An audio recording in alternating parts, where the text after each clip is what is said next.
My daughter called me petty for not wanting her mom's lover at her wedding. She said, "I like him. He is a friend and harmless."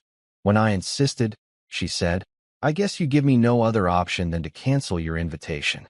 I didn't say anything else. What happened next was rather unexpected. I will tell you everything. First, let me quickly thank you for your continuous support. This means a lot to us.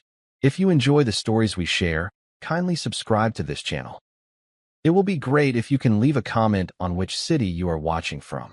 We might just give you a shout out in our next story. Today's special shout out goes to Jamie Taylor from New York. We are glad you enjoy our stories. Now let's go deeper into the story. I was in the middle of changing a light fixture in the hallway when the mail dropped through the slot with a soft clatter. The envelope was cream-colored and heavy, the kind of paper that tried to make up for the emptiness of what's inside. I wasn't expecting anything special that day, bills, flyers, maybe a coupon or two, but I knew her handwriting the moment I saw it. My daughter, Claire. She always had a soft, rounded script, the kind she used to write me Father's Day notes with when she was little, back before the world split in two. I held the envelope in my hand longer than necessary. I turned it over a few times, just staring at my name, Dad, written out in her handwriting, like a time capsule from when we still knew how to talk to each other. I opened it slowly, carefully, like it might explode if I wasn't gentle. Inside was a wedding invitation, white cardstock, floral trim, gold lettering. She was getting married. I already knew that part from a phone call months ago, a brief update shared with the enthusiasm of someone checking off a to-do list. "We finally set a date," she had said. "I'll send you the details." But I didn't expect the chill I felt reading it now. My name wasn't anywhere on the inner envelope. No father of the bride. No with love. Just an RSVP card with boxes to check. What stopped me cold, though, wasn't the lack of warmth. It was the last line of the invite. "Reception to follow, hosted by Linda and Kevin." Kevin, her mother's lover. The man who sat across from me at my own dining table years ago and lied straight through his teeth. I stood there for a long while, staring at that name like it was a curse carved into stone. I hadn't heard it spoken in years, not in my presence anyway. Kevin was the man my wife had left me for, the man she claimed was just a friend from work, until she stopped coming home on Thursdays and started picking fights over nothing. When the truth came out, it wasn't explosive. It was silent. A quiet betrayal that seeped into every part of my life. She didn't even apologize, just said, "These things happen," and packed her bags. Kevin never said a word to me. Not then, not ever. And now, here he was, hosting my daughter's wedding reception like the patriarch of the family. I called Claire that night. My hands were trembling a little, though I told myself it was from the cold. She picked up on the second ring. "Hey, Dad," she said, casually, as if nothing had changed. I kept my voice steady. "Claire, I got the invitation. Congratulations." A pause. "Thanks," she said. I didn't waste time. I noticed Kevin's name on the reception card. Silence. I waited. "Yeah," she said finally. "He and Mom are helping with the venue. They've done a lot of the planning, actually." Her tone was even, nonchalant, like we were talking about flower arrangements. "Claire," I said, choosing my words like I was defusing a bomb. "I can't be there if he's going to be there." The pause was longer this time. "What do you mean?" she asked, but it wasn't confusion, it was annoyance. I could hear it sliding into her voice like a knife. "You know what I mean. I can't sit in the same room as him, pretend everything's fine. He's not just a stranger, he's the reason your mother and I couldn't even finish the sentence. She cut me off. "Dad, that was a long time ago. You really can't let it go." Her voice was sharper now, defensive. "He's harmless. He's actually been really good to me and Mom." That's when I felt something inside me crack, something small, but irreversible. The way she said it, like I was being unreasonable, petty even. Like I should have just buried everything and smiled through the pain because it made her life easier. "I'm not asking for much," I said. "I just want to be there for you. But not with him." Another pause. "Well," she said quietly, "I guess you give me no other option than to cancel your invitation." It didn't even sound like her. Or maybe it did, and I just hadn't heard her clearly until now. I didn't say anything after that. Not a word. I just hung up the phone, set it down gently on the kitchen counter, and walked outside. The night air slapped me in the face. I sat on the porch for a long time, trying to wrap my head around what had just happened. My own daughter had chosen him. Not over me, exactly, but instead of me. She'd made peace with her mother's betrayal, with his presence, and expected me to do the same. As if my pain had an expiration date she got to set. I didn't go to the wedding. I didn't call. I didn't send a gift. I didn't look at the photos when mutual friends posted them online. That was the day I walked out of her life, and I never looked back. The first week after the call felt like being dropped into a silent movie where everyone else kept talking. I went to work, paid my bills, cooked my dinners, but everything felt muted. Numb. People at work talked about football games and their kids, and I nodded along, but my mind was always stuck on that last phone call. He's harmless. That line looped in my head like a bad commercial jingle. I kept hearing it in her voice, so casual, so dismissive, as if Kevin were some bumbling uncle, not the man who once helped dismantle my family behind my back. I kept picturing Claire at the wedding, laughing next to him, thanking him for his help with the seating chart, or whatever. And then I'd see myself there, awkward, smiling through gritted teeth, drinking watered-down whiskey while pretending I wasn't watching the man who replaced me walk her down the aisle. I wanted to believe it was just a bad dream, that Claire would call back in a few days and say she'd been emotional, that she'd thought it over and realized how wrong it was to force me into that kind of situation. But the days rolled by, and my phone stayed quiet. I didn't call either. There was nothing left to say. If she thought I was being petty, if she truly believed that my discomfort was somehow less valid than her need to keep the peace with her mother's new man, then she didn't really see me at all. That realization hit me harder than anything. Not the wedding. Not Kevin. Not even my ex-wife's betrayal. No, the real gut punch was knowing my daughter had grown into someone who could look at the wreckage of our family and say, he's harmless. A few nights later, I got a call from my sister, Denise. She'd gotten her invitation too. You going? She asked. I told her no, gave her the short version. Her voice dropped. Wait, Kevin's gonna be there. I said yes. And Claire knows what he did. I said yes again. There was a long pause. Then she said, you're doing the right thing. That helped more than I expected. Just hearing someone, anyone, validate that I wasn't crazy, that I wasn't overreacting, gave me something to hold on to. Denise had seen what that affair did to me. She remembered the nights I crashed on her couch with bloodshot eyes and a duffel bag, too broken to sleep in the house my wife had emptied out emotionally months before she moved her things. She saw the man I became, quiet, wary, tired, and she knew that wounds like that didn't vanish just because the calendar flipped a few years forward.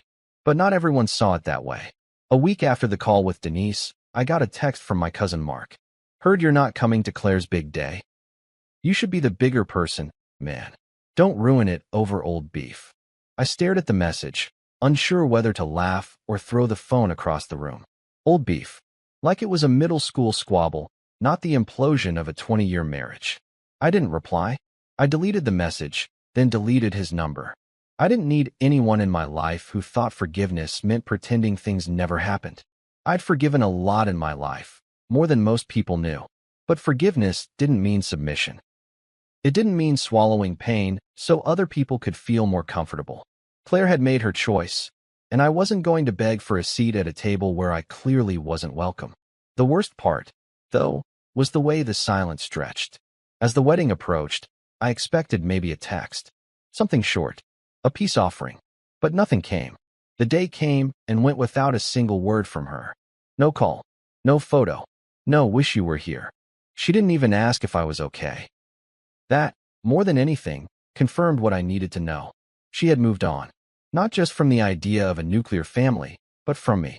The father who raised her, took her to every swim meet, helped her move into her first college dorm, taught her how to change a tire in the rain. He'd been traded in for someone harmless. And that's when the rage hit me. Not the loud, destructive kind. No, it was quieter, colder.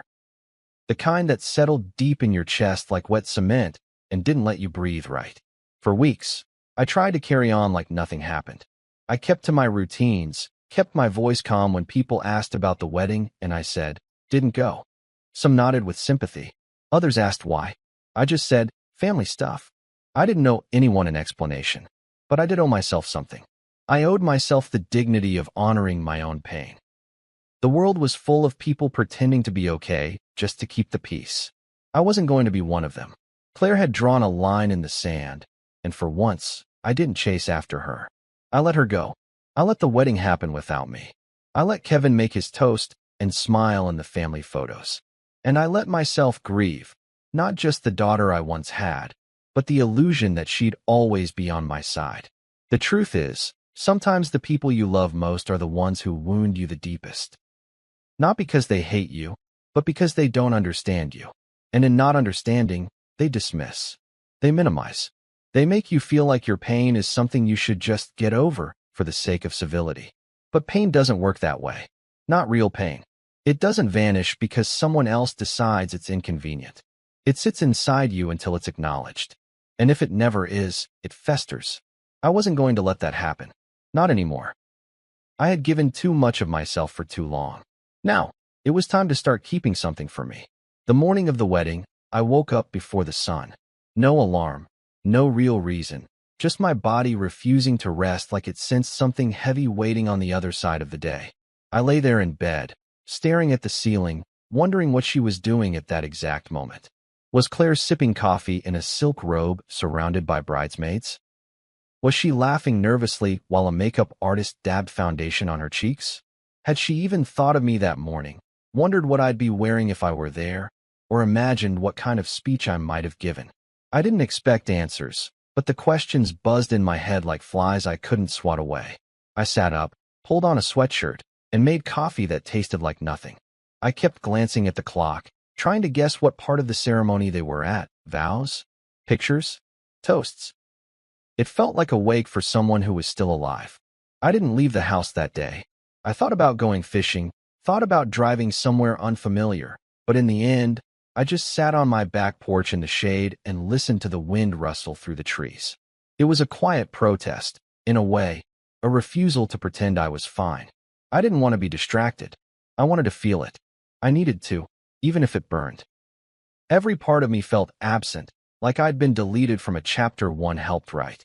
I thought about the empty chair that should have been mine at the wedding, the seat saved for the father of the bride, the man who taught her how to ride a bike, who stayed up all night building a dollhouse one Christmas Eve.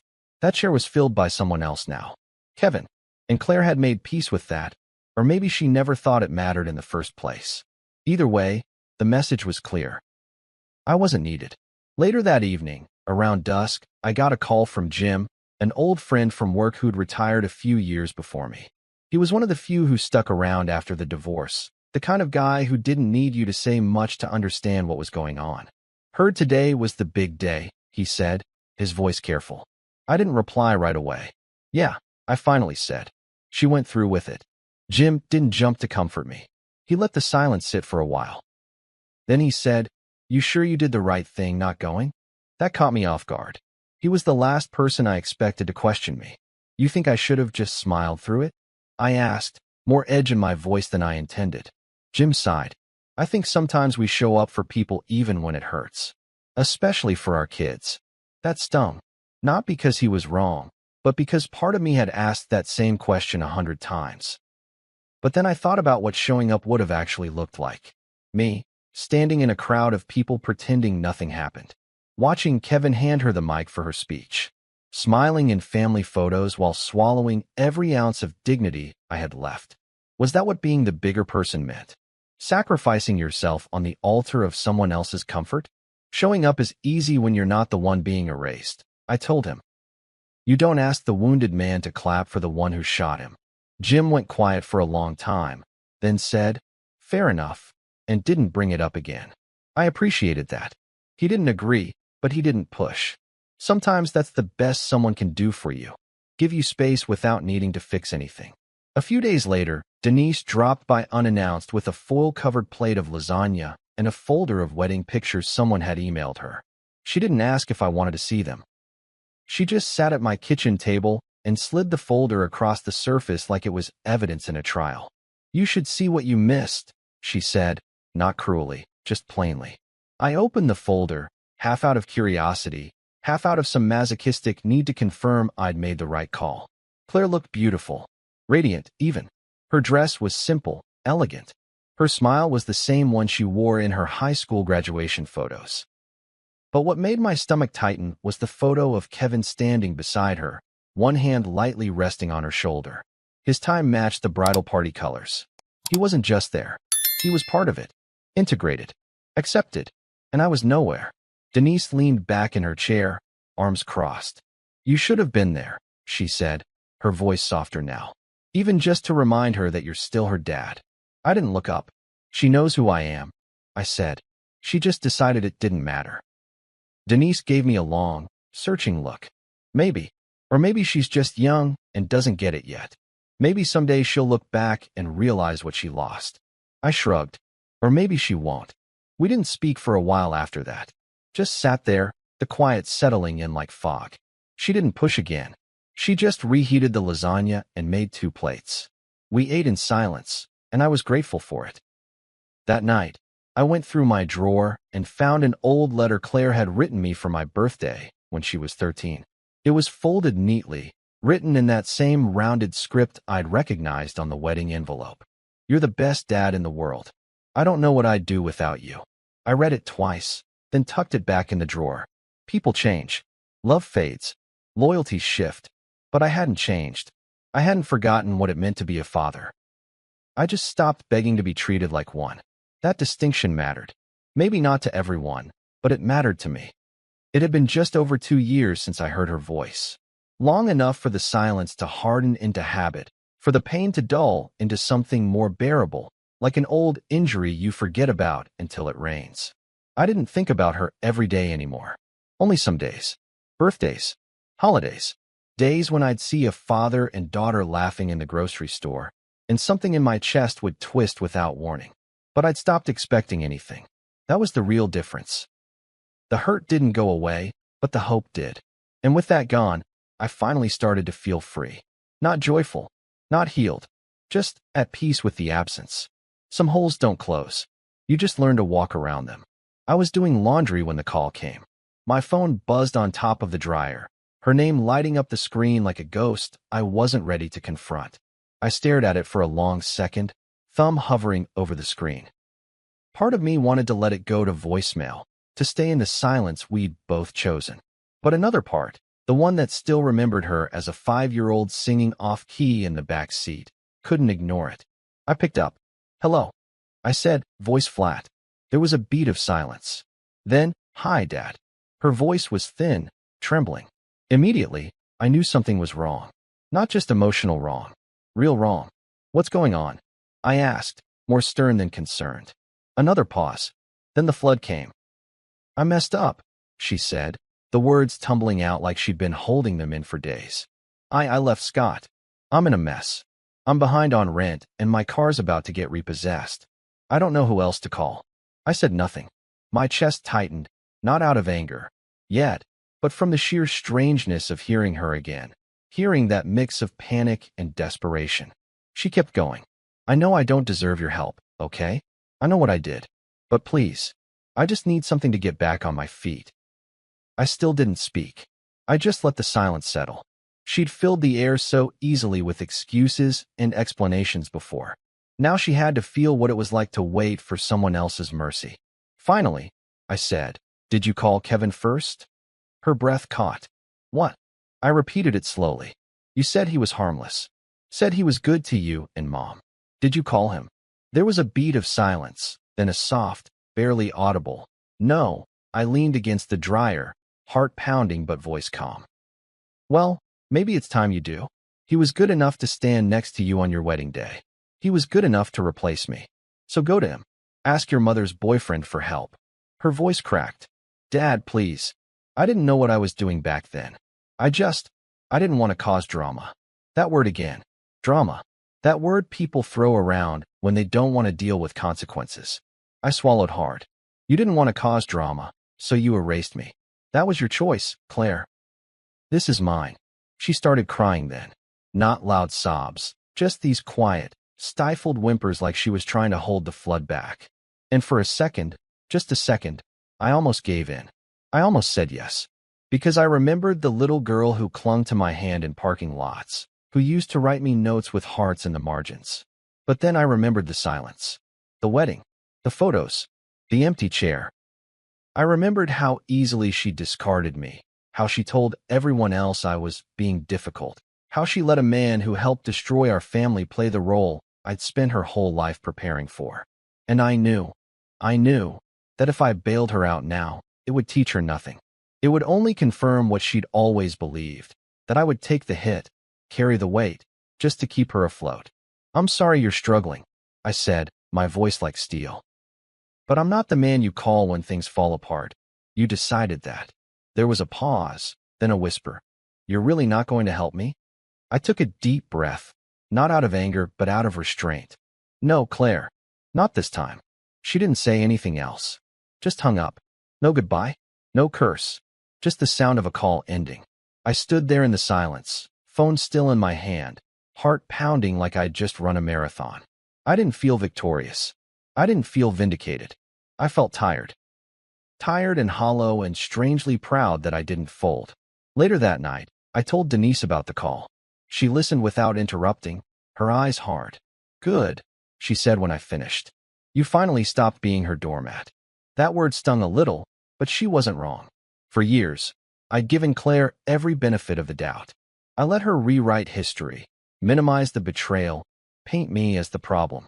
I let her believe that I was the one making everything hard. But I wasn't hard. I was just honest. And no one in that family ever wanted honesty. They wanted quiet compliance dressed up as love. Not anymore.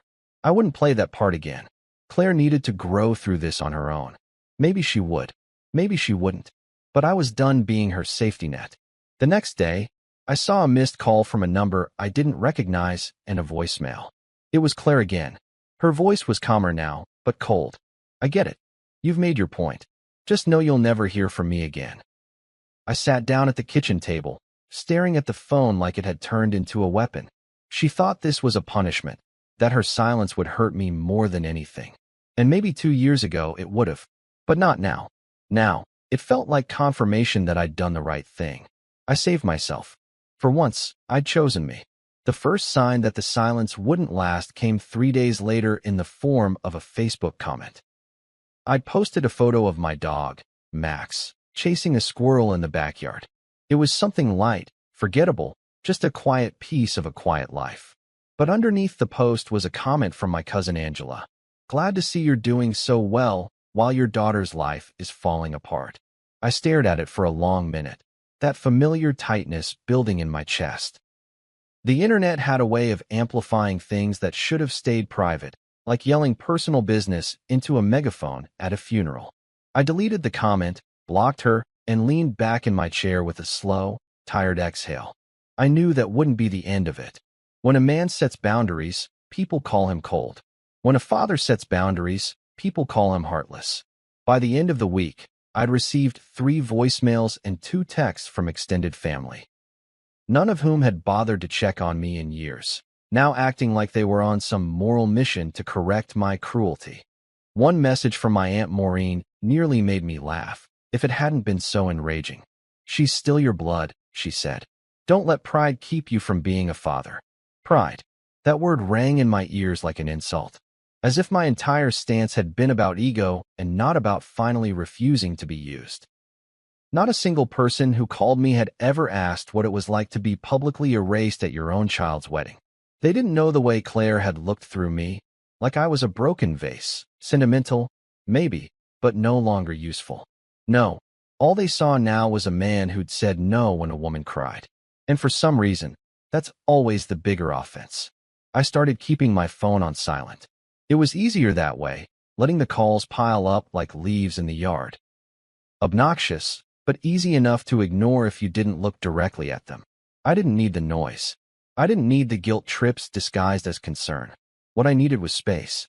I needed quiet to sort through the wreckage in my mind, to remind myself, again and again, that saying no wasn't a betrayal. It was an act of self-preservation. I'd spent too long tying my worth to what I could do for others. First my wife, then my daughter. And for what? So they could call me inconvenient the second I stopped being agreeable? No. I wasn't going back to that life. I wouldn't set myself on fire to keep someone else warm again. That Sunday, I was out front washing my truck when my neighbor, Gerald, walked over. Gerald was one of those older guys who didn't say much, but when he did speak, it usually meant something. He stood there for a second, watching me rinse off the dust, then said, "Heard about Claire." I stiffened. "From who?" He shrugged. "People talk. My niece is friends with someone who knows your ex's circle." I sighed, bracing for judgment. But Gerald didn't scold me. He just leaned on the fence, arms crossed. "You did what you had to do," he said. "Sometimes being a father means letting your kids figure out how to stand without leaning on you. Hardest thing in the world. But sometimes the right thing is the hardest damn thing." His words settled on me like a warm coat after a cold wind. I nodded, not trusting myself to say much. He patted the fence. "You're not a bad man, Tom. Don't let folks who don't know the whole story act like they do." Then he walked back to his porch, leaving me with more clarity than I'd gotten from anyone else in weeks. It wasn't validation I was craving, it was understanding. And that short exchange with Gerald felt like the first time someone saw the whole picture, not just the jagged pieces scattered across the floor. That night, I sat down at my kitchen table and opened a fresh notebook. I started writing. Nothing fancy, just thoughts, confessions, fragments of moments I hadn't allowed myself to process. I wrote about the day Claire was born, how terrified I'd been to hold her, how small she'd felt in my arms. I wrote about late nights helping her with homework, of her crying over math tests and middle school drama. I wrote about the moment I realized she wasn't mine anymore. Not in a possessive way, but in that quiet, mournful sense that every parent knows when their child begins choosing who they want to become. And I wrote about the wedding, about the invitation, about Kevin. I wrote until my hand cramped and my eyes burned, and still, I didn't feel finished. Because the truth was, even in all my anger, there was still grief. Grief for the relationship I thought we had. Grief for the future I'd imagined, the one where I gave a toast at her wedding, where we danced to a Motown song like we used to in the kitchen when she was 10. I hadn't just lost a daughter. I'd lost a version of myself that I thought was permanent. The dad who could fix things, the dad who was always chosen. Letting go of that illusion was like peeling off a second skin, painful but necessary. I needed to stop mourning a relationship that never truly existed the way I believed it did. She hadn't betrayed me so much as she had revealed who she was when loyalty required discomfort. That night, I didn't cry. I didn't feel the need to. Instead, I sat in the quiet and listened to the hum of the fridge, the occasional creak of the old house settling around me. I thought about all the noise people had been making, family, friends, even strangers. And then I thought about Gerald's words. Sometimes the right thing is the hardest damn thing. He was right. This wasn't about pride. It wasn't about revenge. It was about finally drawing a line in the sand that said, "This is where I stop disappearing for people who claim to love me." It was early spring when the letter came, tucked in among grocery coupons and credit card offers. I almost didn't notice it at first. The envelope was plain, hand-addressed in a rushed, uneven script I didn't recognize right away. But as soon as I opened it and saw the way the ink pooled at the edges of the letters, like it had been written in one sitting, fast and angry and afraid, I knew it was from Claire. She hadn't contacted me in months, not since the voicemail promising I'd never hear from her again. Part of me thought she meant it. Another part, one I'd buried beneath pride and survival, had waited quietly, like a dog lying in front of a locked door. Not because I needed her, but because I'd loved her once so fiercely it left a permanent imprint on everything that came after. The letter wasn't long. It was just over a page, written in blue ink, with a small coffee stain on the corner. She didn't apologize, at least not in the way people expect. There was no, "I'm sorry for what I did." No clean admission of guilt. But there was something raw in the way she wrote. "I didn't realize how far I'd pushed you until you stopped coming back. I thought I was choosing peace, but I was just choosing convenience." That sentence sat heavy in my chest. I read it 3 times. Maybe it wasn't an apology in the traditional sense, but it was the first time she acknowledged the cost of her decisions. Not just to me, but to herself. She didn't ask for money. Didn't ask for a second chance. She didn't even ask for a reply. She just said, I wanted you to know I still think about you. I still remember how safe it felt being your daughter. I didn't know what to do with that. I folded the letter and placed it in the drawer where I kept the old Father's Day cards, the drawings from elementary school, the birthday note she'd written when she was 13. I didn't cry. I didn't smile. I just sat there, letting the words hang in the air like smoke. Maybe that was the closest thing I'd ever get to reconciliation. And maybe that was okay. The truth is, I didn't need her to grovel. I didn't need her to come crawling back and say she was wrong. I just needed her to see. To understand that loving someone doesn't give you permission to wound them and then call it maturity when you ask them to stay silent. A few weeks later, I ran into a woman named Eliza at the hardware store. She was an old friend of Denise's, someone I'd known in passing for years, but had never spoken to much. We got to talking while waiting in line for mulch, of all things. She asked how I'd been, and I gave her the usual polite response. Can't complain, taking things one day at a time. Then she tilted her head and said, "You know, I heard what happened with Claire. People like to talk, but I think what you did took real strength. My father never stood up for himself. Died bitter and quiet. I think about that a lot." I didn't say anything right away, just nodded slowly. Because it hit me, suddenly, that this was the real aftermath, not the silence, not the judgment from people who never knew the whole story. But the quiet moments when strangers recognize something true in your actions. The moments when someone says, without prompting, you did the right thing, even when it hurt. That conversation stayed with me for days. Not because I needed validation, but because it reminded me that integrity often comes with solitude. Not everyone will clap for your boundaries. Not everyone will understand why you walked away. But the ones who do, the ones who see the cost and still say, good for you. Those are the voices worth listening to. For the first time in a long while, I felt proud. Not for being strong, but for being honest. For choosing peace over performance. For refusing to play the role of the martyr when all it ever earned me was more pain. On Father's Day, I didn't expect anything. I made myself breakfast, walked Max around the block, and spent most of the afternoon in the garage organizing tools I rarely used. Around 3 p.m., there was a knock on my door. I opened it to find a small package sitting on the mat. No card, no note, just a box wrapped in brown paper and tied with twine. Inside was a photo frame, a picture of me and Claire from years ago, at her middle school graduation, her arms around my neck, both of us laughing.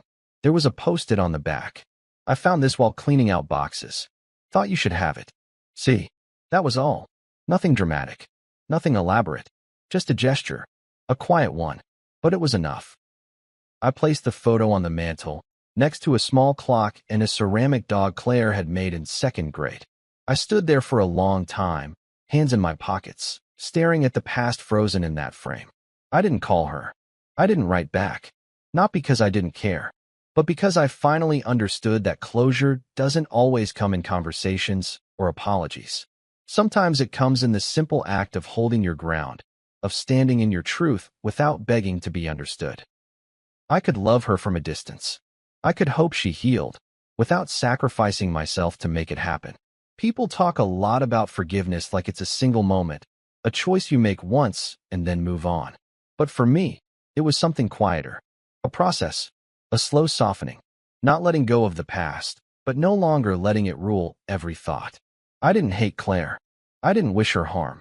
I just finally accepted that she may never fully understand what she took from me. And I didn't need her to. I was no longer the man begging for a seat at someone else's table. I had built my own, and the chair across from me, it would stay empty until someone worthy chose to sit in it. Have you ever drawn a line that cost you someone you loved, but protected your peace? Share your story in the comments. Let's talk about what it really means to hold boundaries, especially with family. If this story resonated with you, subscribe for more real-life dramas that dig deep into betrayal, healing, and hard-earned self-respect. See you soon in the next story.